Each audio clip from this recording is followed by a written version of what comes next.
Hello, friends. This is Dave Hurwitz, executive editor at ClassicsToday.com, here with How I Discovered Handel. This was really one of the longest musical journeys of my life so far, discovering Handel. And it's really, I think, a journey that's fun to talk about, that you may find interesting. And I'm dying to know how you discovered Handel. You know, Handel is a composer and he's an institution. So I discovered Handel institutionally because I sang the Hallelujah Chorus in my high school glee club. And of course, I knew the Hallelujah Chorus and, from time immemorial. And I really didn't even think about the composer of the Hallelujah Chorus because it's the Hallelujah Chorus. It's part of our musical DNA. And pieces like that, you don't really think you need to go beyond them because they're just in the air. They don't take any effort to assimilate. You just know it, and that's that. So we sang it, and it was fun, and we enjoyed it. I didn't know anything about the rest of Messiah. I really didn't, or the Messiah, whichever you want to call it. And then when I actually had a chance to listen to it, I looked at it, and it was 2.5 hours long, and it had endless da capo arias, and I just thought, oh, God, I don't have time for this thing. I really don't. And Handel's orchestral music, it never appealed to me because I wasn't interested in Baroque music generally. It was the same thing with Bach, actually. And if I was interested in Baroque orchestral or instrumental music, chances are it would be Bach rather than Handel because he wrote more of it and because it had more of a cachet than Handel's did. Handel had the water music, which sounded to me, and still does, frankly, like, nice, tuneful, rather generic Baroque music that I have little interest in hearing unless I'm obliged to review it for professional reasons. The Royal Fireworks music I always liked. I mean, that's lots of fun, but it's a jeu d'esprit, right? It's not like a major heavy-duty work. It's fun to listen to, and it's 20 minutes, and then you move on to something else, and that was it. Now, when I was doing programming for the New York Symphonic Arts Ensemble, a community orchestra that we were hanging out with, the string people always wanted to do the Handel Concerti Grossi Opus 6, one of them or two of them. And I was totally against it because I was doing, big, splashy, unusual, romantic stuff that I got to play in as a percussionist, right? We did Martineau's symphonies, we did George Lloyd's Fifth Symphony, we did Mahler symphonies, we did Frank Bridges' The Sea, we did all kinds of cool stuff on Williams symphonies.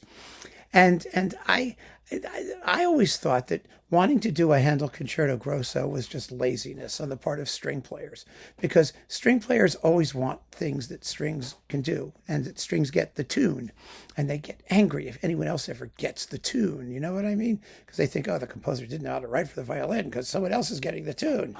I had a prejudice against the Opus 6 Concerti Grossi, which was stupid on my part because they are one of the glories of the Baroque concerto repertoire and of the string orchestra repertoire. They're just marvelous.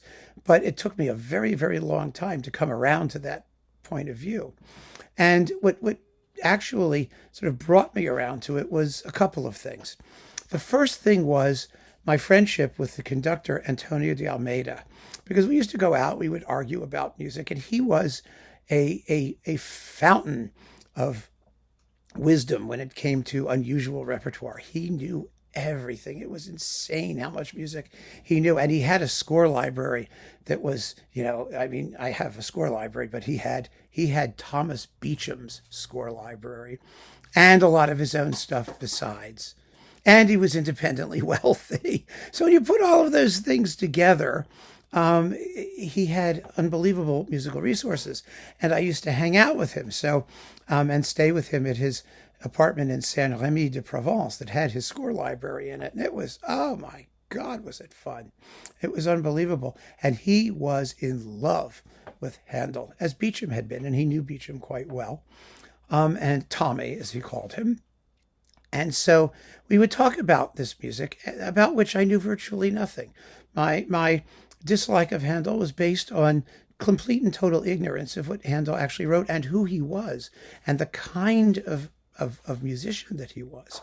Handel was an Epicurean. Handel was sexy and sensual, and his music is tactile and voluptuous and marvelous. And one of the things that sort of prevented it from striking me quite the way it should have probably was the period instrument movement, because these are people who are, they're wearing hair shirts. They're trying to be austere. They're trying to cut budgets by doing these things with teeny, teeny, tiny forces and claiming that in actuality that's what authenticity was. And it may have been authentic to do things with teeny, teeny, tiny forces, but that's not what the music wanted. The music wanted to be sensual and sexy and fun and full of life and lusty and there's this joie de vivre about Handel's music, all of it. That's really just extraordinary. And there's so much of it.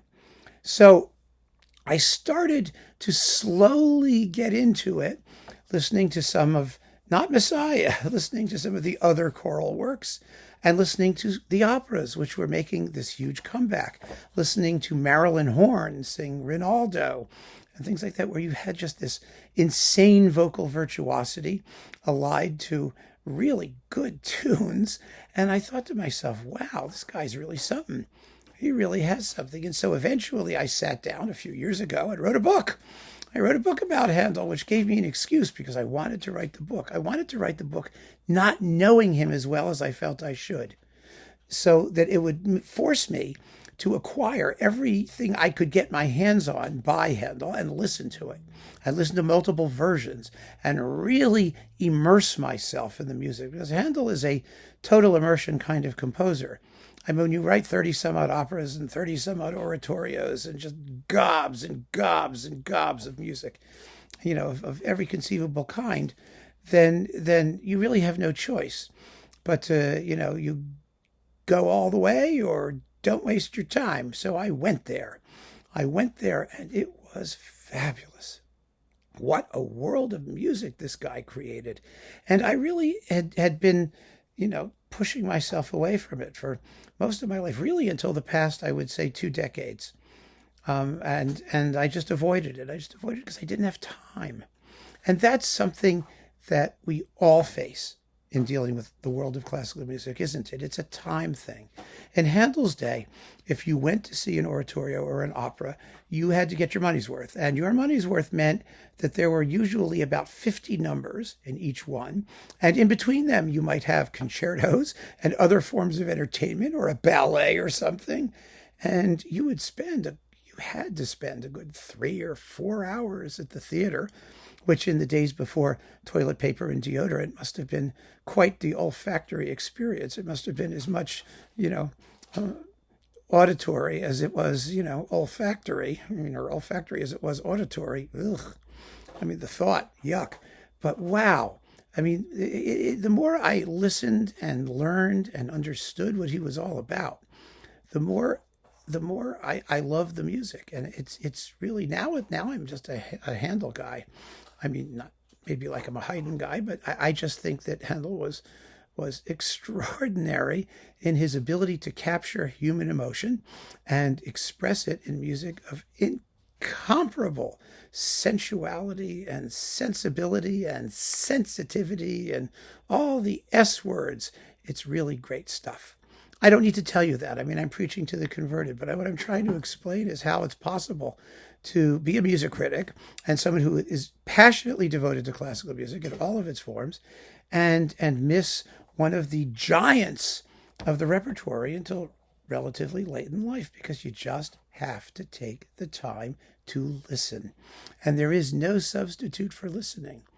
And now I spare I'll stop whatever I'm doing to give Handel a listen, because I know it's always worth it. And he had a really personal and distinctive style, because he stole from himself and everybody else. And in certain specific ways, you can usually tell when Handel was doing his stuff. Tovey always said that Handel's music had the gift of gab, that he could just spin out notes, and he could spit out melodies just right. And his writing for the chorus is still has never been surpassed by anybody. No one had a better feeling for the power and expressive potential of massed voices. even at big pieces like Zadok the Priest. I remember the first time I heard Zadok the Priest, by the way. It was not at a British coronation. It was at a Baltimore Symphony concert when I was in college. And I didn't know who Zadok the Priest was. I mean, I knew it was a coronation anthem, and I'm listening to this thing. I thought Zadok was a Vulcan, because I was like into Star Trek. It was like Spock and Sarek and Zadok, and then so I sort of rewrote the words to, hey, Spock, look east, for lo, the Klingons cometh. It works quite well if you use those words to Zadok the Priest, actually. But no, Zadok was a priest in the Old Testament, and he anointed the king. And, I got it eventually, what was going on. And that was just another piece where I listened to it and went, ooh, boy, this guy knew what he was doing. Where's this been all my life? And I had a lot of experiences like that with Handel. One of the things about him is that you are very, very likely to have a where has this been all my life experience when you listen to him. And it's been one of the great joys of my later career. And while I regret the fact that my own, ignorance and lack of setting the time aside and whatnot prevented me from hearing some of this stuff earlier, one of the inestimable joys of listening to classical music is that you're always going to discover something new. There is a ton of stuff waiting for you, no matter what, right around the corner, sometimes by the most famous people.